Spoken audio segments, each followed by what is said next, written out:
지난해 이대 사태 결국 박근혜 탄핵까지 이어진 시발점이었죠. 그리고 이어진 정유라 사태.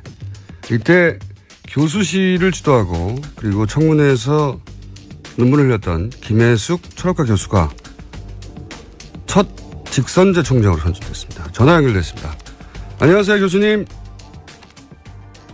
네, 안녕하세요. 네, 우선 축하드립니다. 네, 감사합니다. 이 굉장히 특이했던 게 교수 직선제로 뭐 총장을 뽑은 경우는 여러 번 들어봤지만 이번에는 교직원하고 학생하고 그리고 졸업 동문도 참여하는 직선제인데 이건 처음 아닙니까? 네, 제가 그 다른 학교 케이스들은 잘 모르겠는데 이렇게 규모로 동창이 참여한 경우는 거의 없다고 봅니다. 네, 동문까지도 참여했는데 뭐랄까요, 이화여대를 구성하는 전원이 참석했다고 해도 과언이 아닌 것 같은데 왜 이렇게 이런 방식을 총장 선출 방식으로 택한 거죠? 이화 커뮤니티의 어떤 하나의 그 공통의 과제로 봤던 것 같습니다. 이번 일을. 네, 130년 만에 겪는 위기를 타개하기 위한 나의 그 방법이 아니었나 이렇게 짐작을 합니다. 이 선출 방식은 어디서 결정된 겁니까? 궁극적으로는 이사회가 결정을 하셨지만은 이제 그 기본 논의는 저희 구성원들 내에서 나왔고요. 예. 또 교수평의회 그리고 학생회, 직원노조, 동창회 그런 그 사자협의체라고 하는 것이 만들어져서 거기서 논의가 진행이 됐었습니다. 원래 이제 보통 소감부터 여쭤봐야 되는데 워낙 이 선출 방식이 이례적이어가지고 네. 제가 선출 방식부터 여쭤봤습니다. 그런데 실제 이렇게 방식을 정해놓고 학생들도 투표에 많이 참여했습니까? 거의 한 50% 지금 9천 몇백 명이 참여를 했습니다. 예. 대단히 높네요. 그래서 참여한 학생들이 제가 본 기사로는 거의 90몇 프로, 100% 가까이 교수님을 총장으로 뽑았더라고요. 네, 그렇게 됐습니다. 예. 네. 그러면 이제 이런 결과가 나왔는데 이런 과정을 거쳐서 130여 년 만에 첫 직선제 총장이신데 소감을 좀 듣고 싶습니다. 제가 하여튼 지금 말씀하신 대로 여러 가지 의미를 갖는 선거에서 이렇게 당선이 된 것은 이제 기쁜 일인데요. 기쁘다는 마음보다는 좀 어깨가 무겁고 책임이 크다 그런 생각이 더 앞서네요. 답변이 워낙 짧으시네요. 네. 저는 굉장히 신기했어요. 이대 구성원들 교수 입장 다르고 직원 입장 다르고 학생 입장 다르고 동문 입장 다를 것 같은데 이렇게 압도적 지지를 받으셨다는 게 구성원들에게 큰 신뢰를 주신 건데 왜 네, 교수님을 선택했을까요? 이 많은 사람들이? 결국 지난 여름부터 이어졌던 네. 이대 학내 사태에서 저를 아마 많이 이제 보신 그런 다투 있지 않을까 싶고요. 그리고 저희가 문제 해결을 해 나가는 과정에서 나름 그래도 공동체들, 이 구성원들 안에서 어떤 신뢰를 받았다고 생각을 합니다. 이게 상당히 어려운 작업이었고요. 저희가 거의 매일매일 상황이 달라지는 그런 속에서 판단하는 것도 상당히 어려웠고 한데, 일단은 저희 생각은 학생들이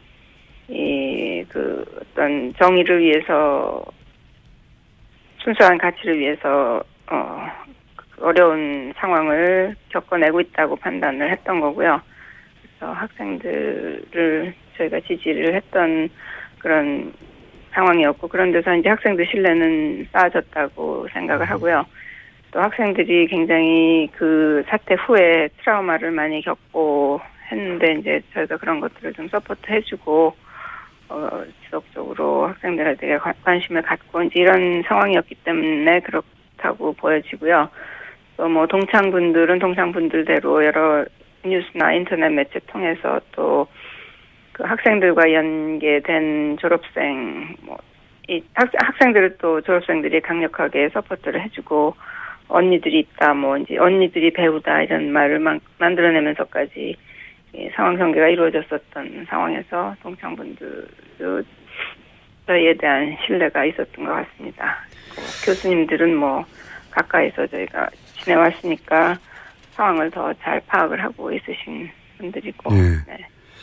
정치를 잘 못하실 것 같습니다. 이게 본인 자랑하는 타이밍인데 쑥스러워하셔가지고. 네. 청문회 때 눈물 흘리신 게 화제였어요. 왜 그때 눈물이 나셨습니까? 지금 되돌아서 짚어보자면. 네, 제가 눈물을 흘렸다기보다는 약간 좀 감정이 조금 좀 이렇게 다시 그 비디오가 돌아가니까. 그 비디오 내용이 이대 학생들이 시위하는 장면, 그러다가 경찰에 잡혀가는 장면이었죠.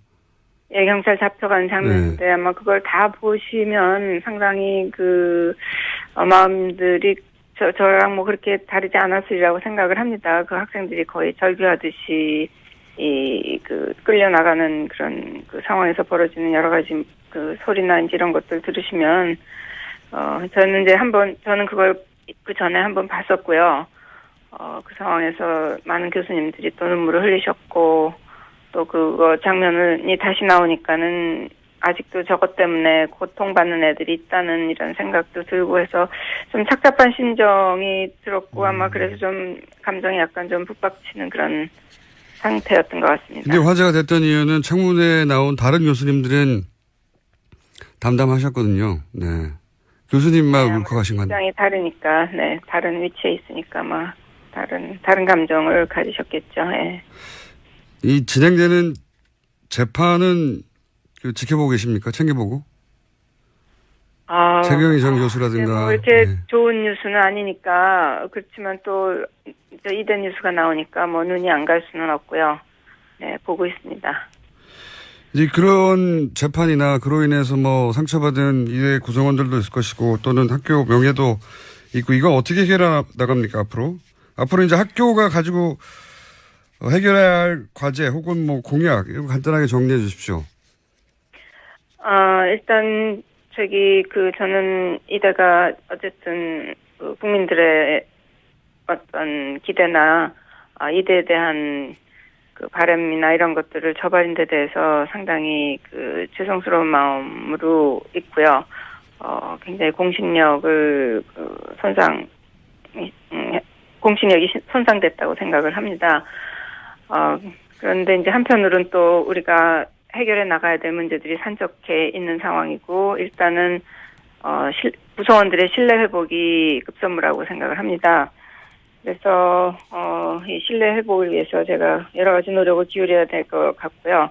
근데 뭐 신뢰 회복이라는 게 하루아침에 되는 것은 아니고 그야말로 진정성 있는 자세로 구성원들과 대화하고 또 열린 자세로 여러 가지 사안들을 구성원들의 그 지혜를 모아서 해결해 나가야 된다고 생각을 하고 제가 뭐 공약이라기보다 하여튼 그 목표로 내세웠던 것은 세 가지였습니다.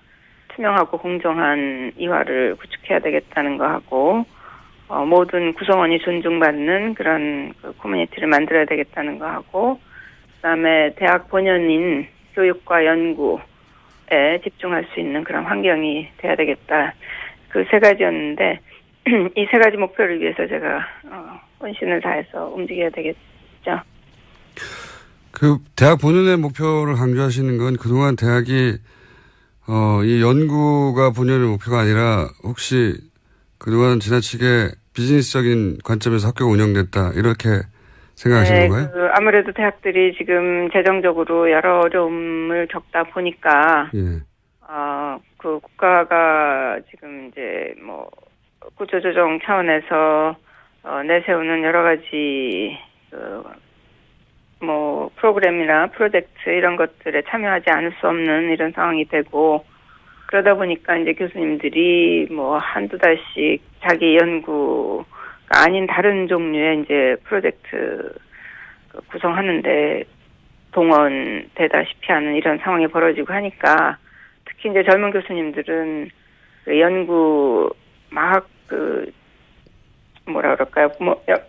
연구가 이제 그 최신 연구들이나 이런 것들이 막 진전되는 이런 상황에서 떨어지면 뒤처지면은 이제 쫓아가기가 또 상당히 어렵고 이런 측면이 있기 때문에 또 자기 하던 연구가 중단이 되는 이제 이런 그런 상황들이 벌어지고 이러면서 연구의 집중도가 상당히 낮아진 그런 측면이 있었습니다. 그래서 그런 것들은 좀 장기적인 연구력 향상의 관점에서 본다면 그런 것들은 좀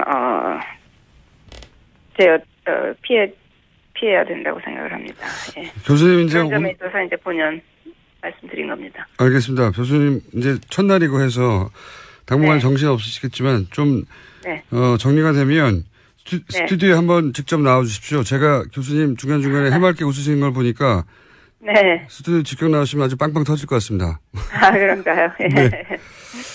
그러면 저희가 한 번 더 모시기로 하고요. 오늘을 네. 역사상 첫 직선제 총장이고 여러 의미가 있어서 저희가 한번 연결했습니다. 꼭 한번 스튜디오에 나와 주십시오. 네, 고맙습니다. 네, 감사합니다. 안녕하세요. 네.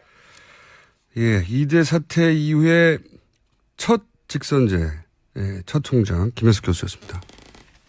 하태경 의원 연결하고 있습니다. 안녕하세요. 예, 하태경입니다. 네. 유승민 의원이 백의종군을 선언했던 이유 짧게 말씀해 주시고 안 된다, 당대표 나와라 하신 이유도 짧게 설명해 주십시오. 가장 큰 거는 예. 대선 직후에 바로 당권을 잡으면 이제 대선 때 단일화 할 거냐 말 거냐 이건 큰 논란이 있었지 않습니까? 네. 그래서 이제 단일화 주장했던 측은 단일화 안 하는 이유가 유승민 후보가 단일화 안 하는 이유가 이후에 당의 패권을 계속 장악하기 위해서 저러는 거다. 뭐 이런 그 공격이 좀 있었어요. 그게 하나 있었고 또 어차피 대통령은 안 될 거고 이제 당을 장악하려고 저렇게 나가는 거다. 예, 그런 공격이 그렇죠. 있었다. 당내 권력 투쟁의 일환으로 단일화 거부하는 거다. 뭐 이런 시각이 있었고 네네. 또 뭐 과거에 보면 대선 끝나면 후보들은 조금 쉬는 게 본인을 그렇죠. 위해서도 좀 쉬는 게 필요하고 그렇죠. 뭐 그런 게 관례 비슷했기 때문에 뭐 그런 이유들이 겹쳐서 백의종군을 선언했고 또 사실 자연스러운 면이 있습니다. 예. 그런데 굳이 나오시라고 하는 이유는요? 그건 이제 우리가 뭐 예. 과거에 일당이었을 때는 그 일당이었고 당이 뭐 큰 위기가 아니었을 때는 다르지만 지금은 내년 지방선거에 실패할 경우에 당의 생사 존망이 걸려 있습니다. 예. 사실상 당의 기반이 완전히 허물어지고 당이 이제 뭐 없어질 수 있는 그런 위기 상황이 올 수 있기 때문에 지금은 당의 핵심 역량들이 총동원돼야 된다는 거죠. 당을 살리기 위해서. 근데 뭐 우리 뭐 이미 분명하지 않습니까? 유승민 의원이 바른정당의 최고의 가치고 최고의 자산 아니겠습니까? 현재 기준으로 그렇습니다. 예. 지금 기준으로 그렇죠. 그래서 그런 자산을 우리 당 입장에서 볼 때는 최대한 활용하는 것이 맞다. 그리고 유승민 의원 본인도 그 부분에 대해서 다시 생각할 필요가 있다. 지금 뭐 겸손한 게 미덕이 아니라는 거죠. 이유는 알겠습니다. 근데 이제 뭐랄까요? 바른정당도 이번 대선을 겹치면서 바른정당의 지지자층을 새로 발견했다 할 정도의 새로운 경험을 하고 있는 걸로 저는 알고 있는데 그렇다면 좀 더 구체적으로 말씀드리면 10대 후반부터 20대까지의 지지자층이 있었다는 걸 발견한 걸로 알고 있는데 그런데 젊은 보수요. 그러면 좀 젊은 의원들 김영태 의원도 나오시는 것 같고 이혜원 의원도 나오시는 것 같고 아마도 확정은 안 됐지만 이런 분들이 당대표를 하는 것도 괜찮지 않습니까? 그렇죠. 우리가 뭐 추대가 아니고 경선이니까 네. 그런 분들이 나오셔야 된다고 저는 생각을 하고요. 그리고 사실 그런 분들 입장에서도 예. 유승민 후보가 대표로 나와 주셔야 흥행도 더 되고 그런 분들도 가치가 더 높아진다고 생각을 합니다. 그래서 자칫 잘못하면 약간 마이너 리그가 될 수도 있다. 네. 별로 국민들 관심도 못 끌어내고. 그래서 그런 의미에서 물론 뭐 그런 의미에서 유승민 후보가 당 핵심 역량을 총동원한다는 의미뿐만 아니라 당에 대한 국민의 관심을 더 끌어낸다는 의미에서도 저는 반드시 필요하다고 보는 겁니다. 뭐 의도는 알겠습니다. 연결한 김에 조금 시간이 지났으니까 객관거리가 확보됐을 테니까 제가 한번 여쭤보겠습니다. 바른정당의 탈당파들은 여러 가지 이유를 얘기했지만 유승민 의원에게 자기들의 정치 생명을 걸 수는 없다. 걸만한 정치는 아니다. 뭐 이런 이유를 대고 탈당을 했어요. 그 탈당파들의 탈당 주장에 대해서는 어떻게 평가하시고 일단 그것부터 들어보죠. 그런 주장은 어떻게 생각하십니까? 근데 뭐 이게 길게 얘기할 필요가 없을 것 같고요. 네. 뭐 탈당 행위에 대한 국민적 평가는 이미 끝났지 않았습니까? 끝났고 또 이제 탈당하신 분들이 저는 좀 더 휴식이 필요하다고 생각합니다. 정치적 활동하지 마시라고. 네, 말을 아끼고 자숙 기간이 더 필요하고 말을 하면 할수록 오히려 역풍이 더 분다. 그래서 국민들이 망각으로 빠질 때까지 상당히 좀 쉬시는 게 그분들의 정치적 생명을 조금 더 연장하기 위해서는 조금 더 연장하기 위해서 좀 필요하지 않겠냐. 조금 더 연장하기 위해서라는 건 이제 그분들은 다음 총선에서 어렵다고 보시는 겁니까? 아니, 그걸 떠나서, 그건 뭐 정치는 생물이기 때문에 어떻게 될지 알 수는 없지만, 네네. 어쨌든 뭐 지금 시점에서 말을 자꾸 하는 것은 국민들한테 참 이롭지 않다고 생각하고요. 특히 제가 인간적으로 좋아하는 우리 김성태 선배님, 좀 말씀도 안 하셨으면 좋겠어요. 형님 좀 쉬세요. 지금 그렇게 나올 때가 아닙니다. 네, 알겠습니다. 이건 곁가지 이야기긴 한데 이게 생각보다 크게 화제가 돼서 여쭤보자면 김무성 전 대표 이제 캐리어 논란이 바른정당 지지율까지 하락하게 했다는 여론조사도 있어요.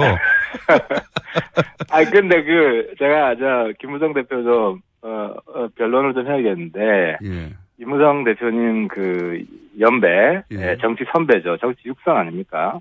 정치 대선배들 중에서는 그나마 김무성 대표가 덜 권위적입니다. 권위적이지 않습니다. 예를 들어서 뭐 특히 제가 하태경이 선배 의원들한테 잘 대듭니다.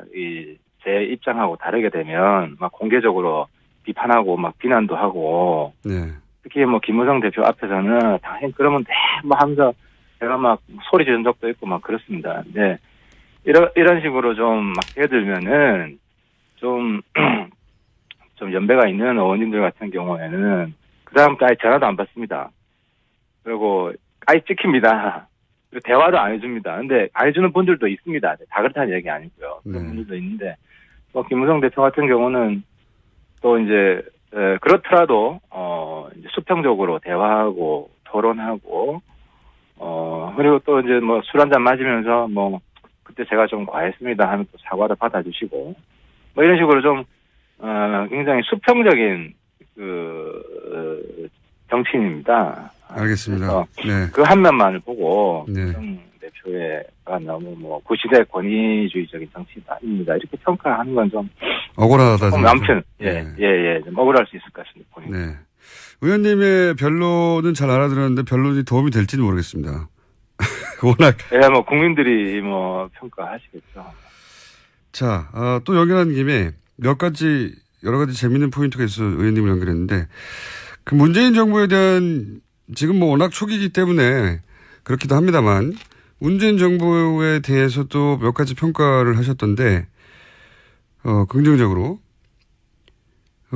긍정적으로 평가한 부분을 일단 말씀해 주시면 외교안보 라인부터 긍정적으로 평가하시는데 이유는 뭔가요?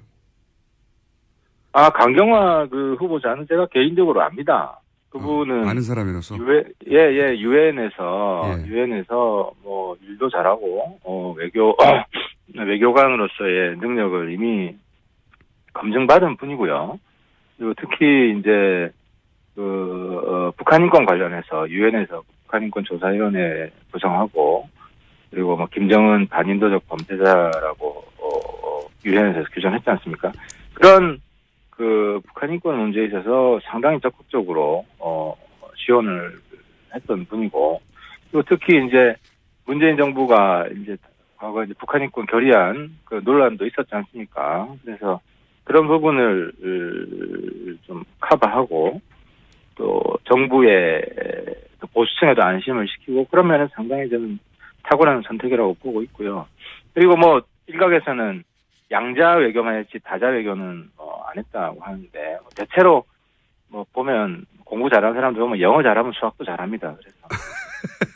그래서 양자 외교만 했다고 해서 다자 외교 잘 못할 것이다. 이렇게 그러니까 제가 물론 뭐 외교부 장관으로서 100% 앞으로 다 잘하리란 보장은 없죠. 근데 충분히 자격은 있다. 그런 면에서 제가 높이 평가한 겁니다. 알겠습니다. 시간이 거의 다 돼가지고 다른 질문을 이어갈 수는 없을 것 같고, 자, 오늘 말씀 여기까지 듣겠고요. 조만간 저희가 스튜디오에 한번 모시고 총평 한번 들어보죠. 냉정하게 지난 대선에 대한. 네. 예, 알겠습니다. 네, 오늘 말씀 여기까지 듣겠습니다. 감사합니다. 식을 정해놓고 학생들도 투표에 많이 참여했습니까? 거의 한 50% 지금 9천 몇백 명이 참여를 했습니다. 예. 대단히 높네요. 그래서 참여한 학생들이 제가 본 기사로는 거의 90몇 프로, 그 100% 가까이 교수님을 총장으로 뽑았더라고요. 네, 그렇게 됐습니다. 예. 네. 그러면 이제 이런 결과가 나왔는데, 이런 과정을 거쳐서 130여 년 만에 첫 직성제 총장이신데 소감을 좀 듣고 싶습니다. 제가 하여튼 뭐 지금 말씀하신 대로 여러 가지 의미를 갖는 선거에서 이렇게 당선이 된 것은 이제 기쁜 일인데요. 기쁘다는 마음보다는 좀 어깨가 무겁고 책임이 크다, 그런 생각이 더 앞서네요. 답변이 워낙 짧으시네요. 네. 저는 굉장히 신기했어요. 2대 구성원들, 뭐 교수 입장 다르고 직원 입장 다르고 학생 입장 다르고 동문 입장 다를 것 같은데 이렇게 압도적 지지를 받으셨다는 게 구성원들에게 큰 신뢰를 주신 건데 왜 네, 교수님을 선택했을까요? 이 많은 사람들이? 뭐 결국 뭐 지난 여름부터 이어졌던 네. 2대 학내 사태에서 저를 아마 많이 이제 보신 그런 탓도 있지 않을까 싶고요.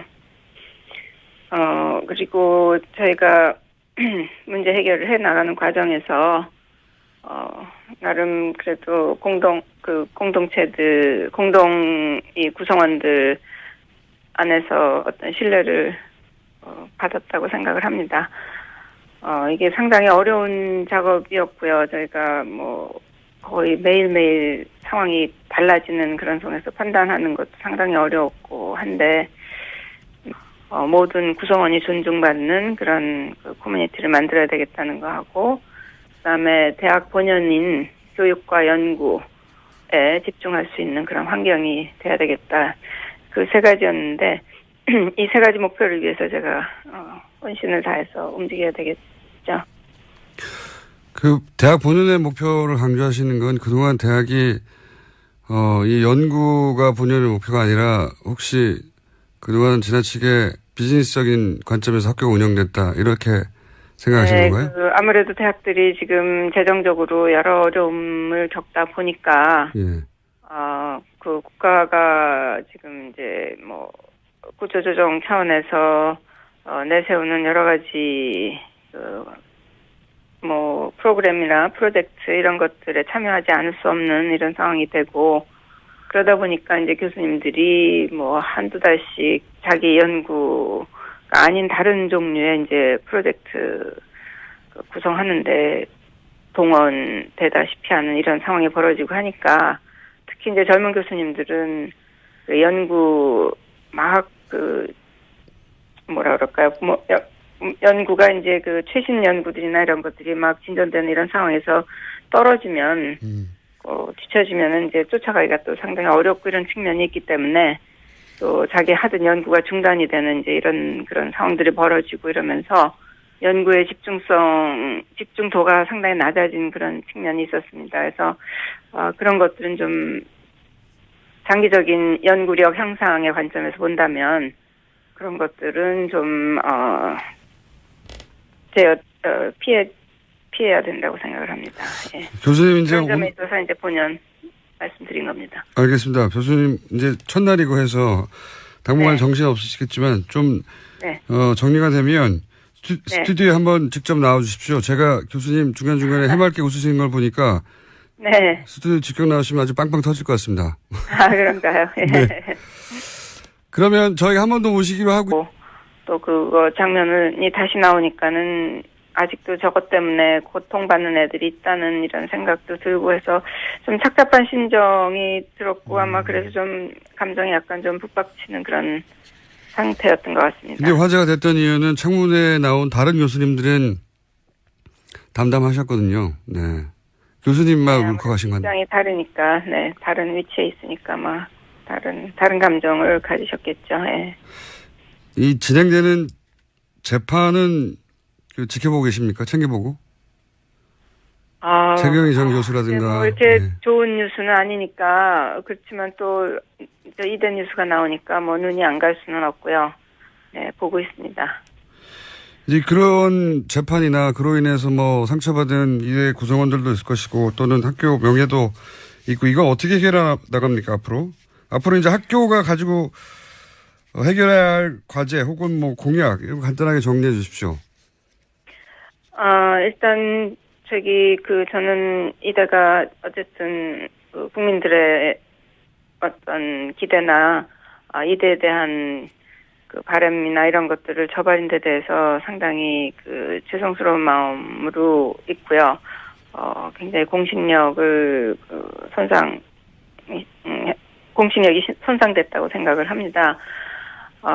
그런데 이제 한편으로는 또 우리가 해결해 나가야 될 문제들이 산적해 있는 상황이고 일단은 구성원들의 신뢰 회복이 급선무라고 생각을 합니다. 그래서 이 신뢰 회복을 위해서 제가 여러 가지 노력을 기울여야 될 것 같고요.